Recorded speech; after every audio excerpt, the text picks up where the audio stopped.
এই গল্প হচ্ছে আমি অনেকগুলা ছেলের সাথে প্রেম করি, তো সেখানে কি একটা হিরো রাখলে হবে? হবে না। ওইখানে অনেকগুলা হিরোকে রাখতে হবে যে একের পর একজনের সাথে আমি প্রেম করছি। এটাই। হাসছো কেন? সত্যি তো অনেকগুলা ছেলের সাথে প্রেম করেছি, না তুই না? বাস্তবেও? আহ, হ্যাঁ, বাস্তবে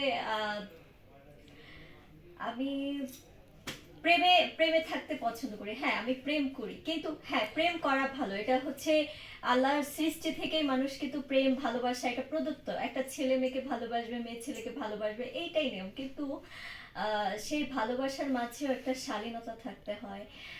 সেই ভালোবাসার মাঝে একটা বিশ্বস্ততা রাখতে হয়। আমি ভালোবাসলাম, প্রেম করলাম, তার সাথে আমি ফিজিক্যালি রিলেশন না জড়িয়ে গেলে আমার সম্পর্কটা ভেঙে যাবে, এই ধারণা থেকে বের হয়ে আসতে হবে।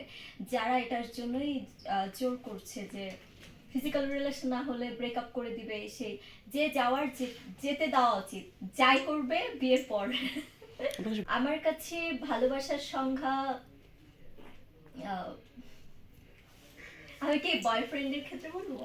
যেভাবে বলতে চান।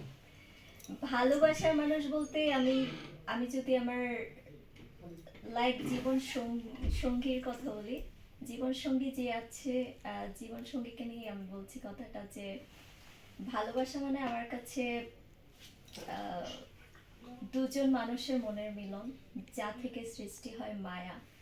আর সেই মায়ার জালে জড়িয়ে দুজন মানুষ একসাথে পথ পাড়ি দেয়, কেউ কাউকে ছাড়া থাকতে পারে না। এবং তাদেরকে আসলে মানে একসাথে যখন না থাকা যায়, বা দুজন দুজনকে ছাড়া মনে হয় পৃথিবীটাই অন্ধকার, তো সেই আস্থা, সেই ভরসা, সেই মায়া, সেই আবেগ সবকিছু মিলে ভালোবাসার সৃষ্টি। আর প্রকৃতভাবে আমি বলবো ভালোবাসা সবার জন্যই। বাবা মা, ভাই বোন, আত্মীয় স্বজন, বন্ধু বান্ধব, সবার জন্য ভালোবাসা। যে ভালোবাসা দিবে সে ভালোবাসা অর্জন করতে পারবে।